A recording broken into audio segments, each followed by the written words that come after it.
Hello Pisces, Sun, Moon Rising, and Venus Signs. Kamusta kayo? Sana po ay nasa mabuti kayong kalagayan. Welcome back po sa Star Tarot. At kung bago kayo rito, welcome din po kayo. Please subscribe, like, share my videos, and leave me a comment po kung nakaresonate po kayo. Thank you. So, first card ni Pisces, we have Grace and Gratitude. Sabi dito, through gratitude, joy expands. Diba? Kasi kapag marunong ka magpasalamat, diba, mas maraming biyaya ang dadating sa'yo. Mas maraming blessings, no? Ang ibibigay sa'yo ng Divine Universe, kaya mas lalo kang magiging masayang masaya. Kaya this is an important reminder para sa inyo, no? Na whatever kind of blessing, diba, ang natanggap mo, maliit man or malaki, simple man or bonggang-bongga, they are just the same. Both of them are blessings. Kaya dapat na in-appreciate natin, dapat na pinagpapasalamat natin. So we have take action with passion. Okay? Para na, kasi when you are doing what you love doing, diba? So talagang makakasiguro ka na yan ay pagtatagumpayan mo, yan ay you will succeed, in taking action towards that. Kaya, kung ano man yan, gagawin mo, diba? Gawin mo na with passion. Hindi lang yung gagawin mo just because, diba? Makita lang ng ibang tao na may ginagawa ka. Diba? Mas maganda na gagawin mo mga bagay-bagay na nilalagyan mo ng passion para mas unang-una, ini-enjoy mo yung ginagawa mo, mas mabilis mong mapagtatagumpayan yan. So, we have protected by angels. Kaya wala kang dapat na ikatakot. Wala kang dapat na ipag-alala because you are cherished by the angels. Yung mga, excuse me po, yung mga guardian angels mo, laging nandiyan dyan. Diba? And maybe si Archangel Michael, no? Maaring siguro nagdadasal din kayo lagi kay Archangel Michael. Maybe you are always calling on Archangel Michael as well. So, yun, pinoprotektahan ka niya and the rest of your guardian angels. Kaya wala kang dapat nakatakutan. Okay?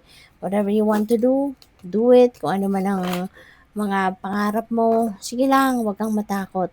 Okay? So, by the way, maraming salamat for subscribing. And if you haven't subscribed yet, subscribe na kayo. And also, maraming salamat din for not skipping the ads. Malaking bagay yan sa akin. And also, please click the join button sa baba ng video kung gusto niyo na mag-join kayo sa membership. Okay? Salamat po. So, we have your energy is valuable, so protect it well. Okay? Kailangan mo dito daw ng boundaries, no? Kailangan mo ng strength, kailangan mo na lakasan ng loob mo na i-implement or i-impose ninyo yung inyong healthy personal boundaries. Kasi maari, I can feel, napakabait ninyo, napakalambot ng puso ninyo. Kaya maaring inaabuso na kayo ng mga tao sa paligid ninyo. You know? Kaya dito, maaring kailangan ninyo na tibayan ang inyong loob, lakasan ninyo ang inyong loob, at iparating mo sa mga taong ito sa paligid mo na, teka lang, there are limitations. Okay? May boundaries tayo. May limitasyon tayo. Hindi po pwedeng, di ba, pinakain mo na sa palad mo, tapos gusto pa nila, kainin pa lahat, pati palad mo. Di ba? May mga ganong klaseng tao. Kaya, mahalaga nga na mag-set ka ng healthy personal boundaries para na ma-realize din nila, no, na may limitasyon ang lahat. Diba? At saka, when you are also setting boundaries, that also helps the relationship to be stronger. Diba? Kasi magde-develop dito yung respeto sa isa't isa, yung paggalang sa isa't isa. Diba? So what else? We have give to the mind and it gives back. So ayan, so maaari ng iba sa inyo rito will be also very inspired. Kaya siguro kayo taking action with passion kasi maaring inspired kayo sa ngayon. Maaring lumalakas talaga ang inyong loob at nabubuhayan ang loob kayo ngayon. You're inspired and motivated, no? Na kung ano man ang iniisip mo, pinaplano mong gawin, you are definitely going to take action towards that sa ngayon. Gagawin mo yan, hahabulin mo talaga yung oportunidad. So what else? We have And so I listened as my soul told me to let the past go so that I may awaken to how much I have grown. So, napakaganda dito, 'di ba? Pisces, it's about time para kayo talaga ay mag-grow, kayo ay mag-evolve, 'di ba, into the best version of yourself. Feeling ko dito, you are definitely going to release something from you na hindi na nakakabuti para sa'yo. Pipiliin mo ng i-let go kung ano man ang mga yan, including your past. Kasi po pwedeng yung past relationship mo or past situations mo, experiences, maaring yun ang pumipigil din sa'yo para umasenso, para umalagwas sa buhay, para mag-evolve na into the best version of yourself. Kaya it's about time na for you to let it go. Release it so that ma-empower mo na ngayon yung sarili mo. Makapagsimula ka na ng bagong buhay on a clean slate. Ma-claim mo na yung inyong peace. Diba? Kaya go for it. So, tignan natin kung ano pa ang mga messages and energies surrounding you in the coming week.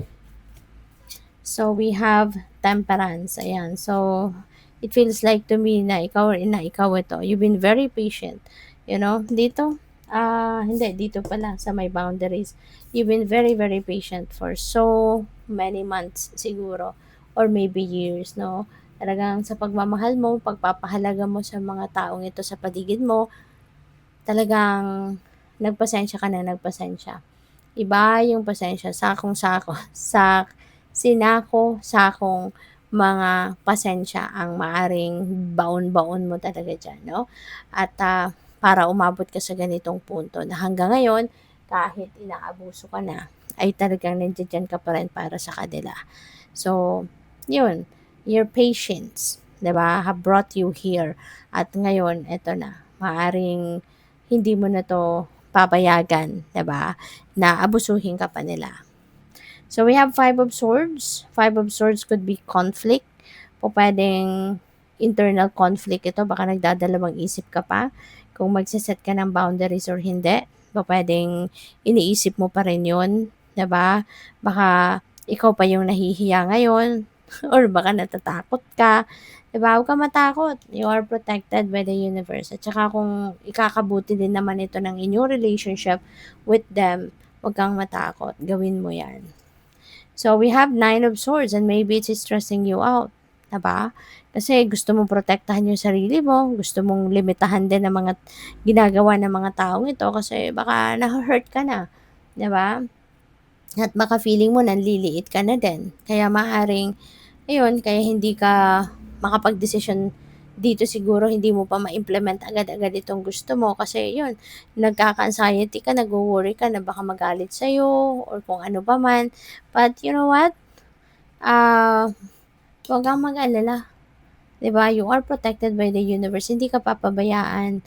Okay? And 'di ba may panawagan sa iyo na it's about time na for you to give yourself a rebirth. 'Di ba? Your situation, babago na. 'Di ba? Para sa mas mabuti, ikakabuti ninyo, mas ikakasaya ninyo, or mas ikaka-stronger ng inyong relationship. Kaya huwag ka na mag-alala. Ipagdasal mo na lang yan at hingi ka ng guidance sa divine and magdasal ka to strengthen you para makayanan mong gawin ito for the best, diba? Para sa'yo at sa kanila. So, good luck. Thank you for watching. Love and light. Namaste.